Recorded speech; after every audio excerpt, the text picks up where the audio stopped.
안녕하세요. 여러분의 건강지킴이 여의보감의 조진영입니다. 안녕하세요. 여의보감의 정유현입니다. 요 며칠 날씨가 좋더니 오늘은 또 비가 내렸습니다. 요즘 같은 환절기에 정말 감기 걸리신 분들 많더라고요. 맞아요. 요즘 날씨가 정말 사람을 정신 못 차리게 하는 것 같아요. 네, 들었다 놨다. 그러니까요. 하게 더웠다가 만드는 추웠다가 것 비가 같습니다. 왔다가 화창했다가 이런 시점에 사실 감기 걸리시는 분들 많잖아요. 네, 그렇습니다. 저 또한 지금 감기, 비염, 꽃가루 알레르기까지 지금 3가지 증상이 한꺼번에 나타나서 아주 죽겠네요. 사실 유현 씨가 건강한 체질인데 그러니까요. 지금 요즘 같은 이 날씨에는 그 장사가 없는 것 같아요. 네, 참 장사도 비켜가지 못하는 요즘 이 감기이지 않을까라는 생각이 드는데요. 여의보감을 통해서 여러분의 건강 고민 한번 해결해 보시기 바랍니다. 네. 자, 그럼 여러분의 건강 고민 해결사 두 분 오늘 모셨는데요. 먼저 화면으로 만나보시죠.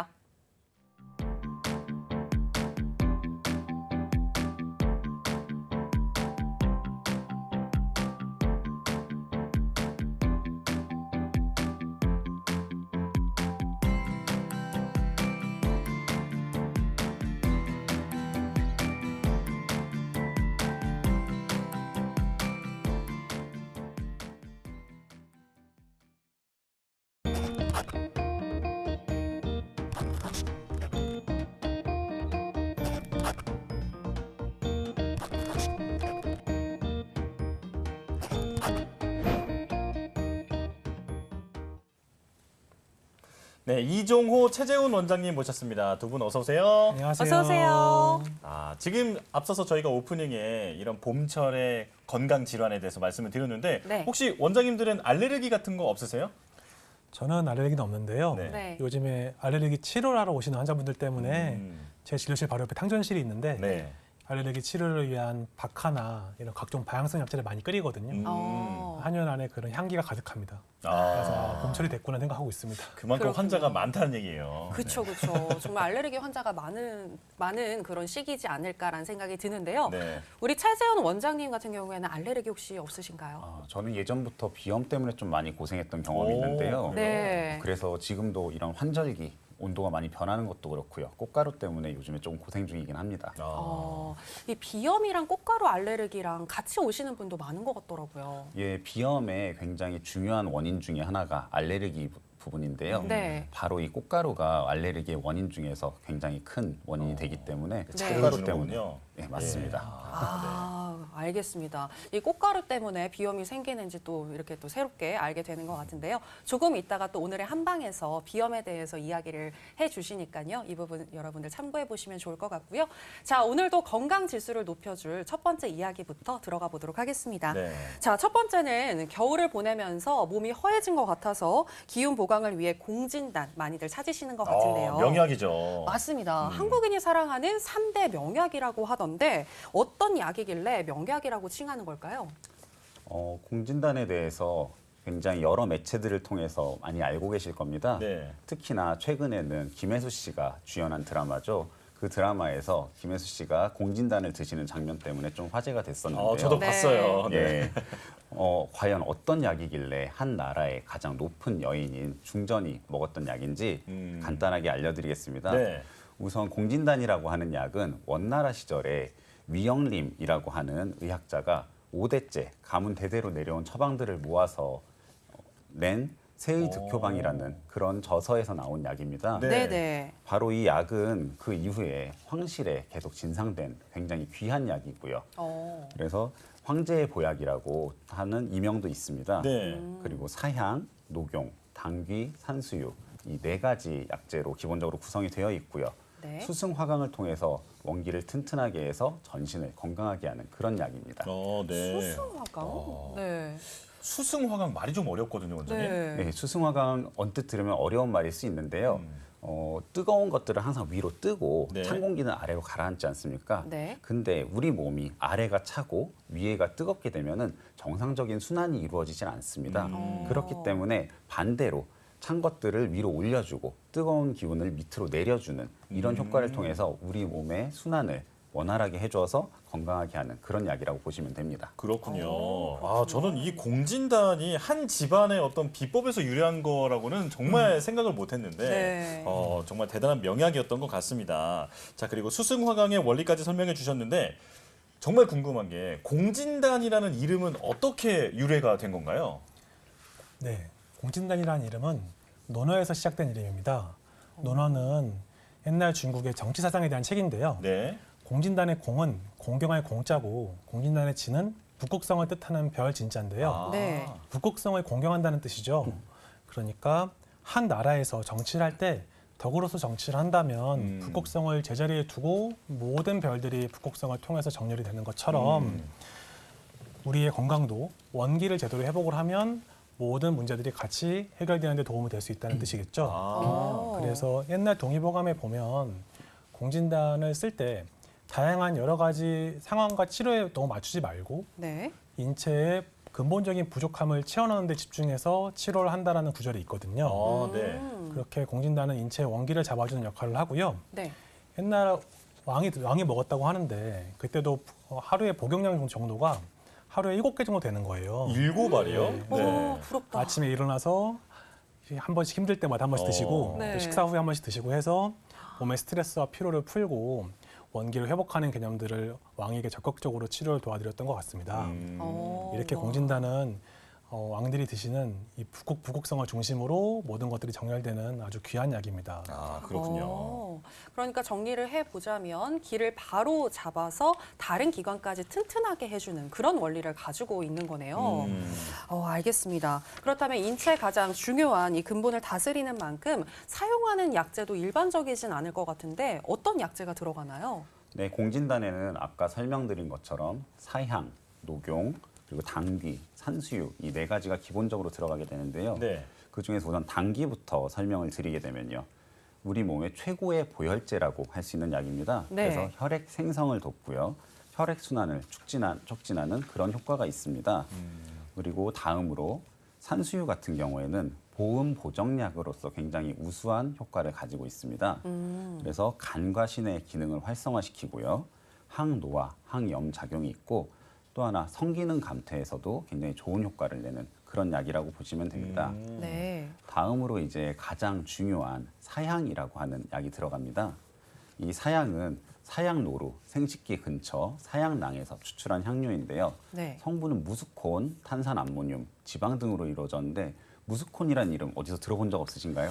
무스콘. 저는 뭔지 무스 이거 그 사슴 영어 네. 거기서 나온 말이 아닐까 싶은데. 저는 그런데 그 머스크랑 좀 비슷한 것 같거든요. 그 머스크 향 있잖아요. 머스크요? 네. 예, 맞습니다. 맞나요? 예, 바로 오. 이 사향이 예전부터 화장품으로 굉장히 많이 쓰이는 그래서 그 머스크 향이라는 향이 있을 정도로 유명한 그 이름의 유래라고 보시면 됩니다. 네. 그렇군요. 그리고 성질이 따뜻하고 맛이 맵고 쓰며 독이 없고요. 그다음에 흥분, 강심, 진경, 진정작용을 가지고 있는데요. 이러한 효과들은 기본적으로 사향이 가진 계규작용 때문에 이루어지는 효과들입니다. 네. 계규작용이라는 것은 좀 어려울 수 있는데요. 막힌 것을 뚫어준다는 의미입니다. 어떤 약재들보다도 막힌 것을 뚫어주는 효과가 강해서요. 그래서 다른 약 기운들을 같이 끌고선 온몸으로 전달시켜주는 굉장히 귀한 약재입니다. 네. 요즘에 사양 노루는 중국, 네팔, 몽골, 러시아 이런 나라들에서 주로 발견이 되는데요. 현재 우리나라에 들어오는 대부분의 약들은 러시아산이라고 보시면 됩니다. 예. 네. 그리고 다음으로 녹용. 녹용은 사슴의 새로 돋은 뿔을 약재로 쓰는 것을 녹용이라고 합니다. 네, 녹용하면은 사슴의 뿔이라고 하면 좀 단단하다고 생각되지 않으신가요? 뼈 네네. 아니었나요? 실제로 녹용은 뼈는 아니고요. 저희가 쓰는 녹용은 오히려 말랑말랑합니다. 그래요? 예, 사슴에게서 녹용이 자라고 있는 그 순간에는 그 안에 혈관이 있어서 네. 피로 가득 찬 그런 조직입니다. 네. 그래서 우리가 생각하는 머리카락이 자라는 것과는 좀 다르게 이 사슴의 뿔은 그 끄트머리에서 성장 호르몬이 있으면서 그 끄트머리가 새로 자라나고 있습니다. 예. 그래서 녹용은 크게 4군데로 보통 분류를 하게 되는데요. 끝부분을 분골이라고 해서 가장 귀한 곳이고요. 그 네. 밑으로 상대, 중대, 하대 이렇게 나눠져 있습니다. 당연히 공진단에는 가장 귀한 부분인 분고를 사용하게 됩니다. 그렇군요. 그러니까 좋은 것은 다 있는데 그 네. 조합까지도 기가 막힌 거예요. 아. 네, 그러니까 약효가 좋을 수밖에 없는 건데 그렇다면 이 공진단 구체적으로 우리 몸에 어떤 효과를 주는 건지 궁금합니다. 네, 공진단의 효과에 대해서 동의보감에 굉장히 잘 나와 있는데요. 네. 특히 대표적으로 나타나 있는 부분은 간허에 관한 기록입니다. 네. 그래서 허로로 간이 손상되어 얼굴에 혈색이 없고 근이 늘어지며 눈이 어두울 때에는 공진단을 써야 한다라고 되어 있는데요. 네. 왜 예전에 그 약 광고 중에서 간 때문이야, 간 때문이야. 네, 잘하시는데요. 기억하시죠? 네네. 바로 이 광고에서 간과 피로의 관련성이 굉장히 잘 나타나 있는데요. 이런 간을 회복하는 힘이 있기 때문에 공진단은 피로 회복에 굉장히 큰 효과를 가지고 있고요. 네. 다음으로는 면역 기능을 강화하는 효과도 있습니다. 네. 체질이 선천적으로 허약하더라도 이 약은 천원 일기를 굳혀서 수승화강함으로 백병이 생기지 않는다라고 했는데요.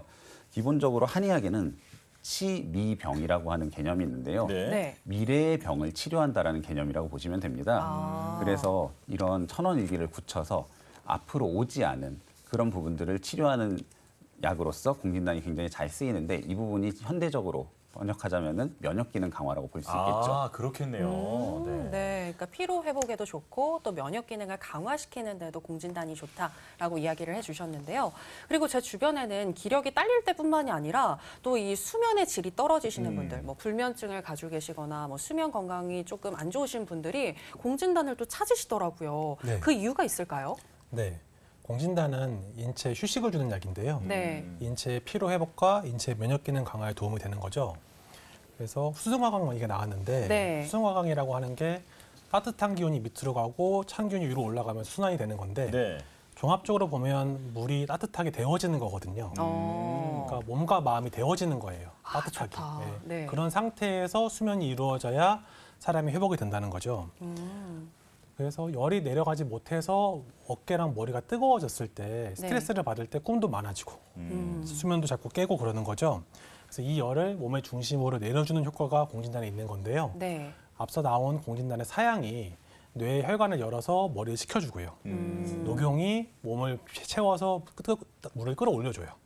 사양이 내리고 녹용이 올리는 방식으로 해서 뜨거운 기운과 차가운 기운을 서로 고루 퍼질 수 있게끔 순환을 도와주는 게 수승화강의 원리인데요. 네. 여러 논문들에 의하면 공진단 복용 시에 수면을 시작할 때의 조건에서 개선 효과가 있다는 논문들이 많습니다. 그래서 네. 좀 잠을 좀 뒤척이신다거나 이런 분들이 공진단의 효과를 보시고요. 네. 특히 인간의 회복은 리듬이라고 하는 게 중요하거든요. 네. 수면 리듬이 중요하거든요. 네. 그쵸. 그래서 일정한 수면을 깊게 취할 수 있게끔 공진단이 뇌의 기능을 회복시켜준다는 의미를 갖고 있습니다. 네. 공진단의 효과에 대해서 구체적으로 설명을 많이 해주셨는데 최근에는 이걸 입증하는 논문도 많이 발표되고 있다고 들었습니다. 최 원장님께서 소개해 주실까요? 네, 공진단은 예로부터 굉장히 효과가 좋기로 유명했기 때문에 굉장히 다양하게 연구가 많이 되었는데요. 네. 한방재활의학과 학회에서 이런 논문들을 분석을 해봤는데 네. 심혈관 질환, 알코올성 간염, 경미한 치매, 빈혈 이런 것들에 굉장히 효과가 있다고 알려져 있고요. 그다음에 실험 연구에서는 항산화 효과, 신경 보호 효과, 간 보호 효과, 항염 작용, 면역 활성 효과, 생식 기능 회복 등의 효과가 있는 것이 시사되어 있습니다. 네. 그래서 부작용은 굉장히 적고요. 네. 광범위하게 몸의 효과를 나타내고 있는 것이 잘 알려져 있습니다. 그리고 특히나 아까도 말씀드렸지만 피로에 관련해서 효과가 굉장히 많은데요. 네. 그것 또한 논문으로 잘 밝혀져 있습니다. 현대 생물학에서는 피로 물질로서 몸의 산화작용, 그다음에 부신 호르몬 등 호르몬 문제, 그리고 젖산의 문제 등을 꼽는데요. 네. 네. 네. 바로 지금 보시는 논문에 따르면은 항산화 작용과 염증, 피로 수치 개선, 그리고 부신 호르몬인 혈청, 코스티코스테론, 아드레날린을 정상화하는 효과가 있고요. 그다음에 뇌 세로토닌 수치 또한 정상화하는 효과가 있어서 우리 몸에 네. 만성 피로에 효과가 있는 것들이 논문으로도 굉장히 잘 밝혀져 있습니다. 네. 그렇군요. 원장님 뭐 다 좋은데요. 어디에나 다 좋은 약인 것 같은데요. 맞나요? 정말 그렇게 보셔도 됩니다. 어. 공진단은 어떻게 보면은 제가 이런 설명을 많이 드립니다. 네. 공진단을 먹게 되면 기본적으로 굉장히 체력이 많이 좋아집니다. 그러면은 우리가 세상에 모든 일들이 있는데 돈이 있으면은 많은 것들을 해결할 수 있잖아요. 네네. 근데 공진단을 먹으면 체력이 많이 회복되기 때문에 공진단만 있어도 몸의 많은 부분들이 해결이 된다라고 그렇게 설명을 드리고 있습니다. 그렇군요. 네. 와, 공진단과 돈까지 있으면은 정말 최고로 행복한 사람이 될 것 같습니다. 네. 자, 어쨌건 이렇게 효능이 또 논문으로 발표가 된다고 하니까 공진단의 효능에 대해서 더 믿음이 가는 것 같은데요. 자, 공진단이 그리고 또 남성분들에게도 도움이 된다라는 연구 자료가 있다고요.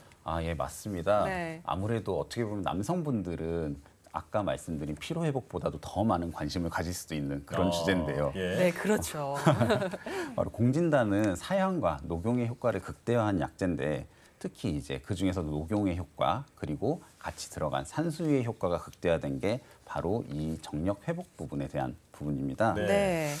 동의보감에 보면은 남자가 신기가 허랭하고 다리와 무릎에 힘이 없는 것을 보호한다라고 표현이 되어 있는데요. 네. 이것은 한의학적으로는 신양허라고 하는 그런 증상을 해결해주는 약으로서 이 공진단이 설명이 되어 있는데요. 네. 이 부분들을 보면은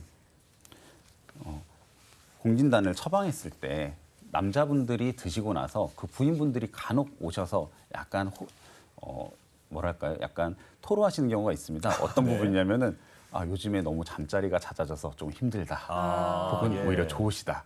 이런 표현들을 하시는 경우가 금술이 있는데요. 좋아지고 계시다. 예, 맞습니다.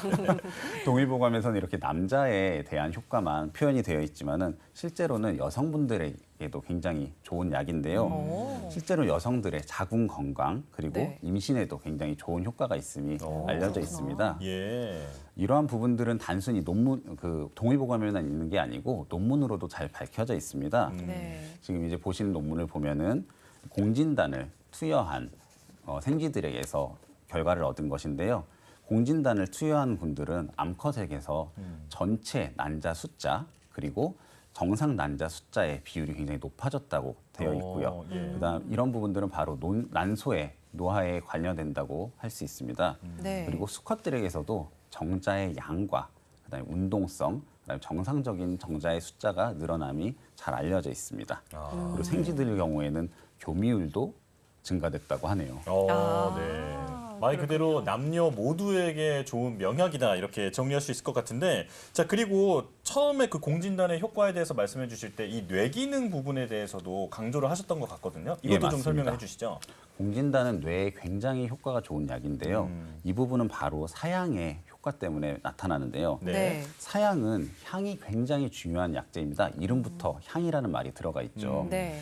요즘에 향기요법이라는 거 들어보신 적 있을 거예요. 네. 네. 네. 향기요법이 효과가 있는 이유가 우리 몸에서 후각 같은 경우에는 이 코의 가장 천장 부분에서 바로 뇌로 들어가기 때문에 후각은 뇌와 굉장히 밀접한 관련이 있는 그런 부분인데요. 예. 네. 사양은 이 특유의 향 때문에 향을 이용한 효과가 있습니다. 그래서 치매, 건망증 및 각종 뇌 질환에 응용을 하게 되는데요. 이 후각 같은 경우에는 특히나 뇌로 들어가면서 편도체라고 하는 곳을 지나게 됩니다. 이 편도체는 감정의 조절과 공포, 그다음에 불안의 학습을 담당하는 곳이라서 네. 감정적인 부분과 굉장히 관련이 깊습니다. 그렇기 때문에 정신과적인 부분, 뇌 질환 관련된 부분에 대해서 굉장히 효과가 좋습니다. 그리고 논문으로도 실제로 이런 부분들은 잘 알려져 있습니다. 네. 네. 이제 공진단이 기억력 향상에 도움이 된다라고 하는 논문인데요. NGF 조절을 통해서 기억력과 학습 기능 향상에 도움이 되고 신경 보호에 굉장히 큰 잠재력을 가지고 있다라고 알려져 있습니다. 예. 네. 와, 진짜 공진단이 다양하게 쓰이고 그리고 여러 곳에 참 좋은 역할을 해준다라는 생각이 드는데요. 네. 특히 어떤 분들이 복용하면 더 좋은 효과를 낼 수 있는지 이 부분도 궁금하거든요. 네. 옛날에는 공진단을 왕과 왕의 가족들이 먹었다고 했잖아요. 네. 왜냐하면 왕은 새벽부터 일어나서 밤까지 계속 일하기 때문이거든요. 네. 근데 그 상황마다 모든 약을 맞춰줄 수 없기 때문에 공진단을 7개씩 해서 계속 왕에게 제공했던 것이죠. 네. 네. 그 뜻은 현대의학적으로 전 생각을 해보면 스트레스가 많은 사람이라고 생각하고 싶어요. 하루 종일 일하는 사람, 하루 네. 종일 생각하는 사람. 그래서 근본적으로 보충하는 부분과 스트레스와 뇌 기능 회복하는 거 두 가지 역할로 봤을 때 우선 당연히 성장 발육에서 촉명, 어린이 보약으로 의미가 있고요. 네. 이제 어르신들 같은 경우에는 치매 예방이나 체력 면역력을 보충하는 개념의 노인분들의 보약으로 가능하고요. 네. 그리고 큰 수술이나 큰 병을 겪으셔서 힘드신 분들 공진단으로 보충이 가능하시고요. 네. 그리고 뭐 아까 말했던 금슬에 대한 부분도 가능하고 그리고 이제 부인과랑 갱년기 증후군의 화병, 정신적 스트레스에도 도움이 되죠. 이렇게 그리고 실제로 공진단을 처방받아 가시는 분들을 보면 공진단이 좋다고 말씀하시는 분들이 많은 수가 최근 들어서 많은 스트레스를 경험하고 있다. 야. 최근 들어서 내가 확실하게 피로 증상을 심하게 겪고 있다고 했을 때 네. 체질에 맞는 공진단을 처방받았을 때 유의미한 도움을 줄 수 있는 부분들을 발견하고 있습니다. 네. 네. 이렇게 공진단은 인생의 각 단계별로 이렇게 도움이 되는 약이 아닌가 그런 생각이 듭니다. 네. 그렇군요. 자, 이제 공진단에 대해서 마무리해야 할 때가 됐는데 이 마지막으로 그 공진단을 복용하는 방법도 중요하다고 들었거든요. 예. 제가 알기로는 뭐 입천장에 붙여서 천천히 먹을수록 좋다 이런 얘기 들었는데 정말 예. 그런가요? 예, 맞습니다. 아까도 말씀드렸지만 공진단이라고 하는 약은 사양의 향이 굉장히 중요한 약입니다. 네. 그래서 다른 보약들과 좀 다르게 향을 최대한 느끼면서 먹어야 하는데요. 그렇기 때문에 방금 말씀하신 것처럼 공진단을 입천장에 붙여서 조금씩 녹여서 드시는 것이 효과를 내는데 가장 효과적입니다. 그래서 어떤 분들 저희가 처방을 하게 되면은 이렇게 말씀드렸더니 어떤 분은 1시간 동안 천천히 녹여 드셨다고 하시는 분들 계시더라고요. 네네. 그리고 마찬가지로 보관에 있어서도 이 향 때문에 중요한 부분이 있는데요. 공진단을 드시다가 처음엔 잘 드시다가 못 드시는 경우가 있어요. 네. 그런 경우에 아무 생각 없이 냉장고에 그냥 보관을 하게 되면은 나중에 되면 공진단을 제대로 먹을 수 없게 되는 경우가 참 많습니다. 어. 그래서 이 향이 중요한 만큼 네. 당연히 바로 드시는 것이 가장 좋지만 꼭 약간 장기간 보관을 해야 한다고 하면은 반드시 진공 포장을 한 이후에 냉동을 해서 보관하는 것이 좋습니다. 아, 네, 그렇군요. 알겠습니다. 공진단의 복용 및 보관법까지 한번 알아봤습니다. 자, 한국인이 살아가는 3대 명약인 공진단. 자, 저희가 다시 한번 정리해보는 시간 가져볼까 하는데요. 화면으로 만나보시죠.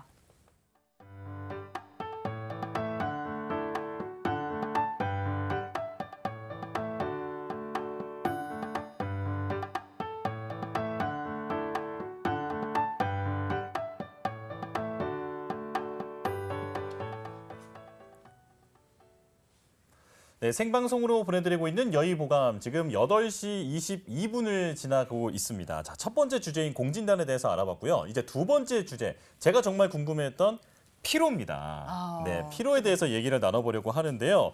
자, 그런데 이 피로가 사실 그냥 어떤 증상이다 이렇게만 느끼는 분들이 많은데 질환으로 봐야 한다는 얘기가 있더라고요. 이종 원장님 정말인가요? 네, 진료실에서 진료를 보다 보면 대부분의 환자분들이 피로 증상을 호소하시거든요. 네. 근데 이 피로 증상을 질환적으로 접근을 좀 해야 될 필요가 있습니다. 아, 네. 그러니까 병이라는 거잖아요. 사실 일종의 질환으로 진행되신 분들이 많습니다. 네. 그래서 질환으로서의 피로를 정의를 좀 해드리고 싶은데요. 의학적으로 봤을 때 만성피로 증후군과 부신피로 증후군 두 가지를 얘기할 수가 있어요. 네. 우선 만성피로 증후군 같은 경우에는 일상생활에 지장을 줄 정도의 피로를 6개월 이상 지속되는 증상을 우선 얘기를 하고 있고요. 아, 예. 네. 부신피로 증후군은 부신에서 분비되는 호르몬, 이게 스트레스 호르몬인데요. 사람이 스트레스를 계속 받았을 때 여기 부신에서 호르몬이 더 많이 나와줘야 됩니다. 그래야지 스트레스에 대응을 할 수가 있는데 네. 그게 계속 반복되다 보면 스트레스 호르몬이 어느 순간 적게 나오기 시작해요. 네. 그때부터 굉장히 피곤하고 힘든 상황이 벌어지거든요. 그런 부분을 부신피로 증후군이라고 말할 수 있는 거죠. 아, 네. 그렇군요. 만성 피로도 질환으로 볼 수 있는 거였네요. 그리고 이 만성 피로 안에는 만성 피로 증후군과 또 부신 피로 증후군 이렇게 두 가지로 나뉜다라고 이야기를 해주셨는데요. 만성 피로 증후군 같은 경우에 뭐가 6개월 이상 지속이 되어야 만성 피로라고 부르는 건가요? 그렇죠. 사실 이 피로 질환 환자분들이 네. 자기가 어떻게 피로한지 모르시는 분들이 많거든요. 네, 맞아요. 네. 그래서 증상을 설명해드려야 돼요. 당신이 지금 네. 피곤한 상태다. 네. 이렇게. 네. 그래서 대표적인 증상을 설명을 드릴 건데요. 네. 우선 미국 기준에 의하면 6개월 이상 지속되는 피로가 들어가는데 그 세부 증상들이 첫 번째로 아침에 상쾌하지 않은 수면 상태. 예. 아침에 너무 눈 뜨기 힘들고 막 움직이기 힘든 상태. 그거로 인해서 두 번째는 기억력이나 집중력 장애가 있어요. 그러니까 제가 갑자기 물어봐요. 어제 점심 뭐 드셨습니까? 물어봤을 때 네. 갑자기 버퍼링 걸리는 분들이 있어요. 저 생각이 안 나는데요. 저희도 생각 안 나요. 만성 피로를 좀 네. 그리고 이제 집중력도 좀 떨어지고요. 네. 아무래도 피곤하다 보니까 뒤늦게 제가 요즘에 갑자기 허리나 어깨, 다리가 아픈 것 같아요라고 말씀을 하세요. 그러니까 너무 아파서 오신 건 아닌데 생각해보니까 아프고 긴장되는 부분이 있는 거고 그러니까 아무래도 계속 피곤하시다 보니까 목도 자주 부으시고 네. 인후부도 불편감 호소를 하시고요.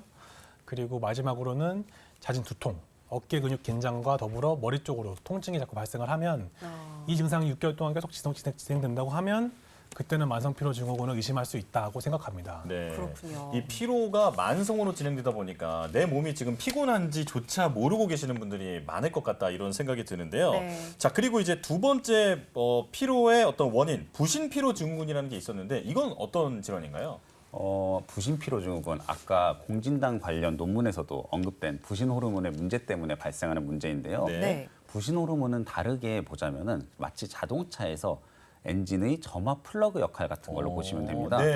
여기에서 모든 움직임들이 시작된다라고 보시면 되는데요. 네. 이게 아까 이 원장님께서 말씀하신 것처럼 스트레스가 오면 분비가 되는데 오랜 시간 스트레스를 받아서 더 이상 반응하지 않는 것이 문제입니다.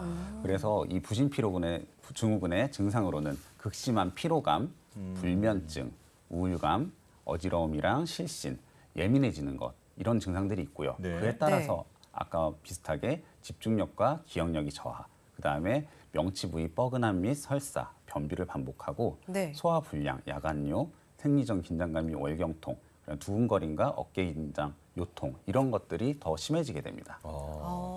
근데 원장님 실례지만 지금 만성 피로 증후군과 부신 피로 증후군의 증상이 거의 비슷한 것 같거든요. 맞습니다. 네. 이외에도 만성 피로 증후군과 혼동되는 질환이 있을 것 같은데요. 네. 네. 만성 피로 증후군과 섬유 근육통 증후군, 우울증 이런 질환들하고 비교를 해봐야 되는데요. 네. 먼저 섬유 근육통과 좀 비교를 해드려 볼게요. 네. 우선 만성 피로 증후군 환자분들은 본인의 불편감의 절반 이상이 피곤한 거예요. 일단 먼저 피곤하고 피곤한 것 때문에 너무 피곤하니까 좀 기운도 좀 처지고 마음도 좀 답답하고 네. 그리고 조금 아프게 되죠. 섬유 근육통 같은 경우에는 우선 엄청나게 많이 아프세요. 그래서 이런 분들이 디스크나 협착증이 혹시 아닌지 네. 그렇게 물어보시면서 들어오시고 너무너무 많이 아프니까 삶의 의욕이 떨어지는 거예요. 먼저 너무 아프고 그다음에 좀 우울하시고 또 피곤하고 네. 이렇게 들어가는데 섬유 근육통 같은 경우에는 통증 위주니까 좀 잠만 잘 자주면 또 그 잠만 잘 자주고 해도 조금 나아지고 하는 경우도 있고 네. 그런데 만성 피로 증후군 환자분들은 일단 피곤한 상태가 수면에서도 문제가 돼요. 잠도 제대로 못 주무시고 네. 그게 문제가 되는 경우들이 있죠. 그리고 우울증도 이 만성 피로 증후군이랑 좀 혼동이 되는데요. 예. 네. 이 우울증과 차이를 감별해드리면 우울증 환자분들은 당연히 너무 많이 감정이 디프레스된 상태여서 네. 마음에 힘이 없으시죠. 그래서 너무 답답하고 대화를 하고 싶어도 뭔가 다 희망이 좀 없는 그런 대화를 하게 되는데 네. 그렇다 보니까 피곤하면서 아프시고요. 아무래도 이제 대학병원과 협진을 통해서 항우울제 처방을 같이 다 가는 경우가 많거든요. 네. 이런 경우에 잠깐 기분이 반짝 올라오시니까 그 사이에 제가 한방 치료를 통해서 정신적인 힘을 좀 보충하는 방식으로 진행을 하고요. 예. 만성 피로 증후군 환자분들은 우울하다고 하셔도 이 항우울제 치료나 정신과 치료 쪽에서는 조금 효과를 제가 도움을 잘 못 드렸던 것 같아요. 그래서 네. 이런 분들은 피로 자체를 치료하는 개념에서 접근을 많이 하고 있습니다. 네. 네. 그렇군요. 네. 자, 그리고 그리고- 부신 피로 증후군과의 또 차이도 있잖아요. 네, 맞아요. 이 부신 피로 증후군은 기본적으로 스트레스를 엄청나게 받는 거예요. 네. 스트레스를 계속 받다가 스트레스랑 싸우다가 이제 싸울 수 없는 상태까지 몰리는 거죠. 완전히 좀 약간 곰한테 쫓기는 기분? 그런 매일매일의 스트레스를 받는 것 때문에 모든 증상이 시작되기 때문에 네. 스트레스의 원인이 굉장히 분명하고요. 그래서 그 스트레스와 관련된 생활 습관을 교정하는 게 매우 중요한데요. 네. 쉽게 말하면 부신 피로 증후군 환자분들은 운동을 시켜도 좀 이렇게 힘들어하세요. 네. 너무 스트레스 많이 받아 하시니까요. 네, 근데 네. 만성 피로 환자분들 같은 경우에는 점진적으로 운동을 시키면 좋은 경우들이 있습니다. 오. 그래서 아주 작은 수준의 운동을 시작을 해서 서서히 올려가는 방식으로 도와드리면 효과를 보는 경우들이 있습니다. 예. 약간의 차이가 있기는 하네요. 확실히. 그러니까요. 네. 자, 이 증상이 비슷하지만 원인은 다르기 때문에 우리가 내 몸의 상태에 대해서 정확히 잘 아는 게 중요할 것 같은데요. 자, 그렇다면 한의학에서는 만성 피로를 어떻게 분석하고 있나요? 동의보감에도 이 만성 피로에 대한 언급이 있습니다. 네. 한의학적으로는 만성 피로를 허로증이라고 표현하고 있는데요. 허로증이요. 예. 허로증.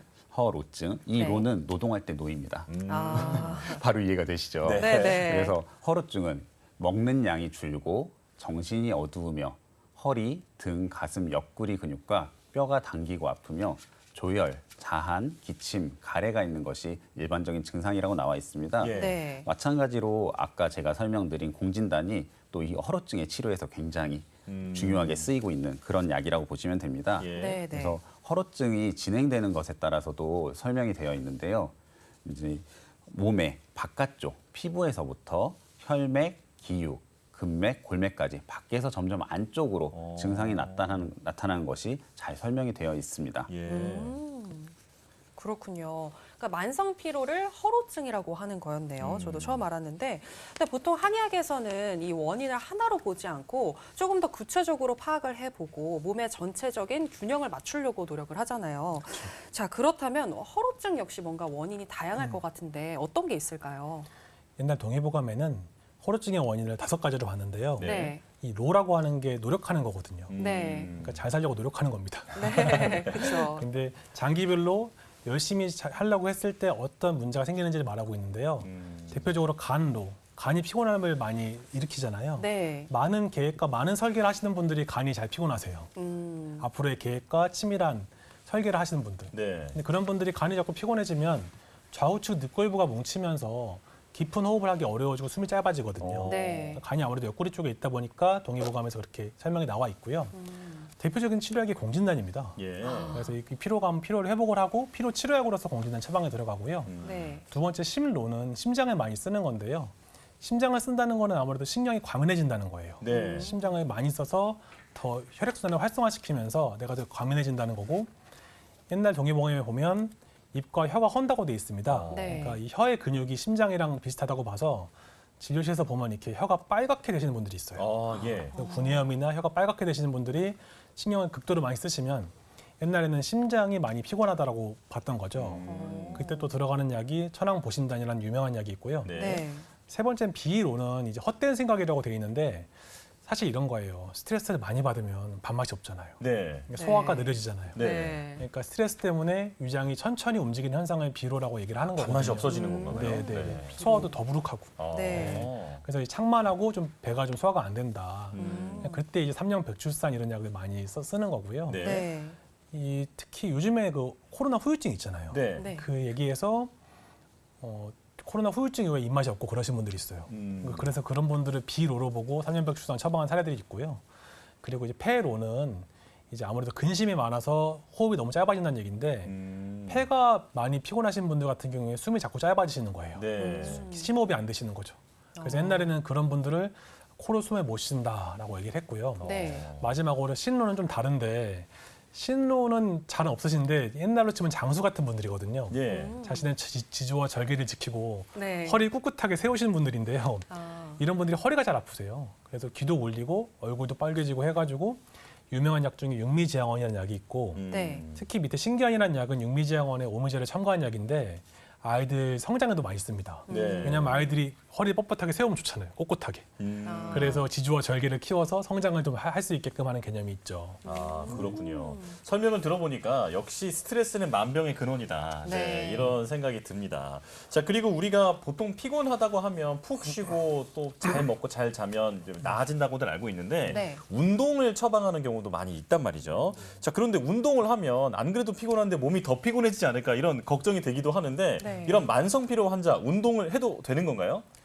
안 할 수는 없을 것 같은데요. 사실 만성피로 환자분들이 대부분 다 굉장히 열심히 사세요. 아, 그러니까 만성피로가 오는 원인이 있는 거죠. 네. 아. 근데 운동이라고 하는 거는 특정한 체력을 어느 정도 소진해야 되잖아요. 그러니까 체력이 있어야 운동을 할 수 있는 건데 좀 운동을 좀 열심히 하지 못한 상태에서 계속 운동만 계속 하면서 내가 피로가 풀리겠지 기다리는 것보다는 네. 이 적극적인 치료를 통해서 체력을 올리고 그 뒤에 운동도 열심히 하고 네. 이렇게 하면 참 좋을 텐데요. 네. 환자분들하고 대화하다가 그럼 운동을 스스로 하고 싶은 기분이 들지 않으세요? 물어봤을 때 그냥 등록해서 다니는 겁니다. 그냥 열심히 약속이라서 다니는 겁니다 말씀하시거든요. 네. 네. 그래서 사실 의사 입장에서는 체력을 좀 많이 보강해드리고 싶다는 마음이 많이 들죠. 네, 그래서 이게 또 점진적으로 운동 강도를 늘려가면 그래도 좀 적응하는 데 도움이 되지 않을까 이런 생각도 드는데요. 네. 만성피로증후군에서 미국 연구 결과에도 보면 네. 그레이디드 엑서사이즈 트리트먼트라고 해서 재활 운동 개념인데 네. 환자분들이 느낄 수 없는 정도의 약한 수준으로 강도를 조금씩 올려가면 아. 내가 너무 힘들지 않게 조금씩 올려가면 만성피로 회복에 도움이 된다는 논문들이 있습니다. 그래서 운동 처방을 줄 때 네. 약간씩 약하게 주는 거죠. 그렇군요. 느낄 수 없을 만큼 올린다는 게 사실 쉽지는 않은데 네, 매일매일 운동 일지를 조금씩 혼자 운동하시는 분들의 경우에는 한번 적어보시면서 운동 강도를 조금씩 높여보시는 것도 좋겠다라는 생각이 들고요. 네. 자, 끝으로 늘 피로한 환자분들에게 꼭 하고 싶은 말씀이 있으실 것 같은데 어떤 이야기 해주고 싶으세요? 환자분들이 다들 너무 열심히 살아가세요. 그래서 좀 충분히 자신의 몸이 우리 한의학에서는 몸과 마음을 하나라고 봤거든요. 네. 네. 그래서 내 몸이 내 친구인데 내 친구한테 우리가 너무 각박하지 않나. 내 몸한테 잘해주고 내 몸에 휴식을 베풀고 보통 그런 분들이 집에서도 쉬질 않으세요. 네. 집에서도 청소하시고 설거지도 열심히 하시고 저는 그래서 환자분들에게 몸에게 여유를 주라고 강조를 많이 드리고 있어요. 네. 그렇군요. 그리고 또 차재훈 원장님도 하고 싶은 말이 있으실 것 같은데. 만성 피로의 경우에는 아까 제가 말씀드린 공진단 네. 이것이 굉장히 효과를 많이 낸다는 거. 이것을 제가 우선 말씀드리고 싶고요. 네. 방금 말씀드린 대로 이제 피로 회복에는 굉장히 규칙적인 생활이 많이 중요합니다. 네. 그렇기 때문에 규칙적인 생활을 하는 것 이게 무엇보다도 가장 중요한 방법이라고 생각할 수 있겠네요. 네. 또 제가 듣기로 잠을 푹 자는 게 중요하다고는 하지만 그 잠을 리듬을 맞춰서 이렇게 꾸준히 같은 시간에 양을 또 자는 게 중요하다라고 들었거든요. 이것도 예. 맞는 얘기인가요? 예, 굉장히 맞는 얘기입니다. 우리 몸이 이 시간쯤 되면 잠을 자고 이 시간쯤 되면 밥을 먹고 이 시간쯤 되면은 머리를 쓰고 이것들이 규칙을 만들어 갈수록 몸은 더더욱 잘 회복을 할 수 있는 그런 상황이 됩니다. 그렇군요. 신체 리듬을 정확하게 딱 만들어가는 게 중요할 것 같습니다. 이게 사실 우리처럼 좀 이렇게 바쁜 사람들이 그리고 또 평일에 불규칙하잖아요. 그러니까요. 네. 평일에 일 과로하고 주말에 몰아자면 좀 회복이 되는 것 같다라고 생각이 들기도 하지만 사실은 네. 이게 우리 몸에 좋지 않다라는 거죠. 그렇죠. 네. 자, 이렇게 지금 만성 피로에 대해서도 설명을 들어봤는데요. 자, 원장님들께서 자세하게 설명해 주신 내용을 화면으로 다시 한번 정리를 해봤습니다. 함께 정리해 보시죠.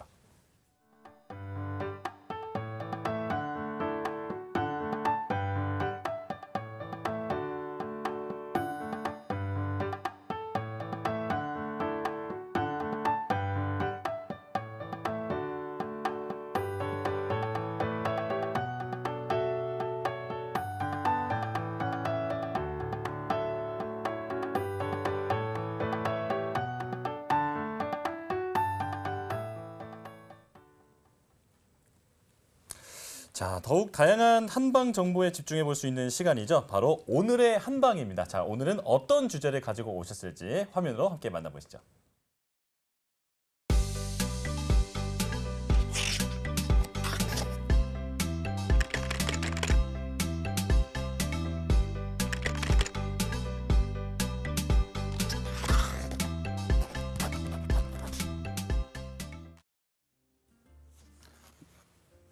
안녕하세요. 오늘의 한방 최재훈 원장입니다.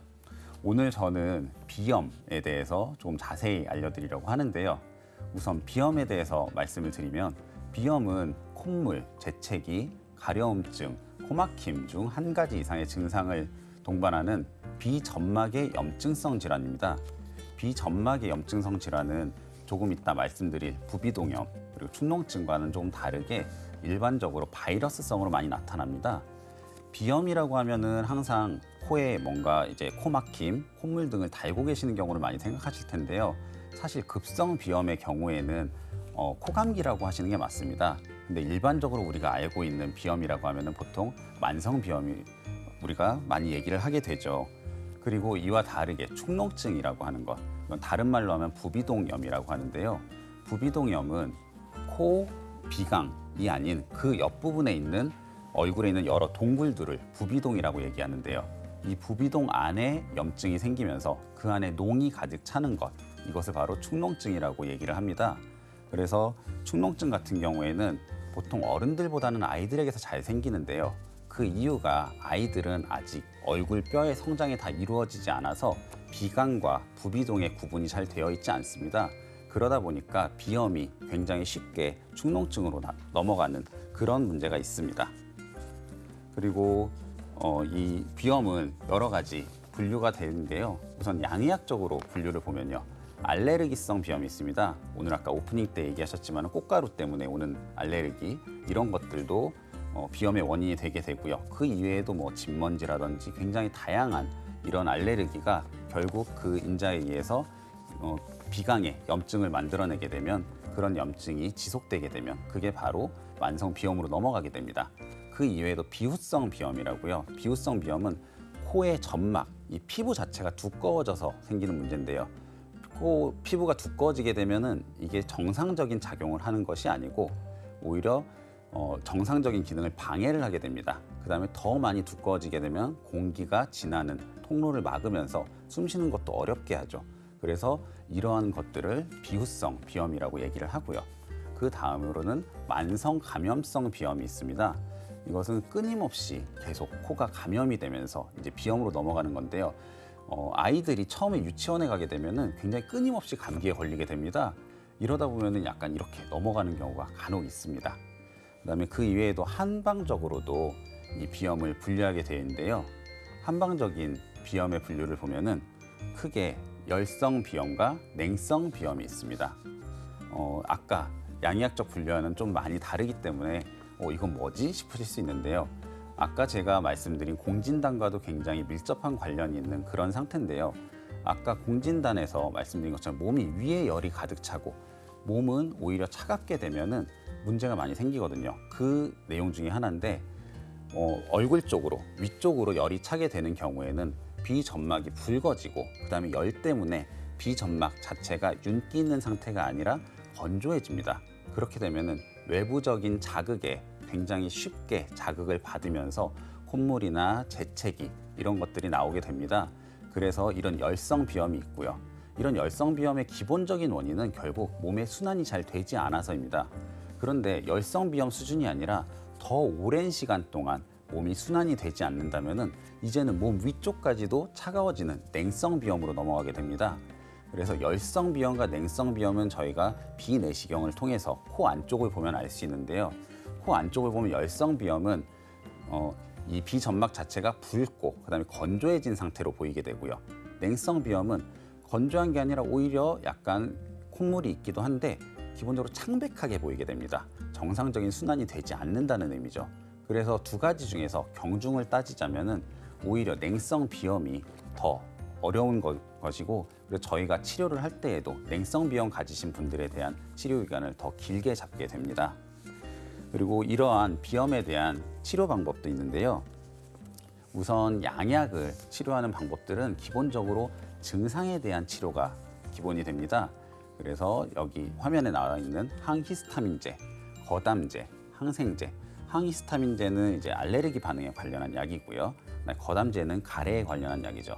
항생제는 아까 말씀드린 축농증이 특히 문제가 되는데 몸에 세균성 문제가 들어왔을 때 세균이 염증을 만들어내고 있을 때 그것을 해결하는 그런 약입니다. 그 이외에도 코스프레이 요즘에 아마 많이 쓰시는 거 알고 계실 겁니다. 코스프레이 같은 경우에는 여러 가지 종류가 있는데 가장 많이 쓰는 것은 코의 비우된 부분들을 강제로 얇아지게 하는 그런 코스프레이를 많이 쓰게 되고요. 그 이외에도 아까 처음에 말씀드린 알레르기성 비염의 그 항원, 그러니까 어떤 것에 내 몸이 반응하는지를 알기 위해서 몸의 여러 가지 물질들을 확인해보고 그런 물질에 익숙해지게 하는 면역 치료도 있습니다. 한의학적으로는 조금 다른 치료법들이 있는데요. 한의학적으로는 기본적으로 침구 치료와 한약 치료가 있는데 한의학에서도 단순히 몸의 근본적인 것만 치료하는 것이 아니라 침구 치료, 그 다음에 약 중에서 일부는 즉각적으로 이 비염의 증상들을 개선해주는 그런 한약들과 그 다음에 치료들이 있습니다. 그 이외에도 아까 말씀드린 열성 비염, 그 그다음에 냉성 비염, 이 원인이 되는 순환 장애를 해결하기 위해서 한약을 치료해서 굉장히 좋은 효과를 보고 있습니다. 그다음에 마지막으로 이 비염을 위한 생활치료요법이 있는데요. 비염은 기본적으로 순환 장애 때문에 생기는 문제이기 때문에 적절한 운동, 저는 보통 많이 가볍게 땀이 날 정도로 운동하세요라고 설명을 드리게 되는데요. 이 정도 수준의 운동, 그다음에 마찬가지로 족욕을 통해서 위로 올라간 열을 강제로 밑으로 내려주는 이런 방법들이 있고요. 그다음에 소식, 우리가 소화를 하는 데 쓰는 에너지가 굉장히 많기 때문에 그렇게 되면 몸이 정상적인 순환을 하지 못하게 됩니다. 그래서 식사량을 조금 줄이는 것이 비염에는 큰 도움이 됩니다.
네, 요즘 나 비염인 것 같아라고 말씀하시는 분들 참 많은 것 같은데요. 비염이란 무엇이고 또 어떤 치료법이 있는지 알아봤습니다. 네, 저는 그 최재훈 원장님께서 말씀해주신 내용 중에 족욕이 눈에 띄더라고요. 네. 족욕이 비염에 효과가 있다는 건 참 놀라운데 네. 구체적으로 어떻게 해야 되는 건지 조금 간략하게 말씀해 주실까요?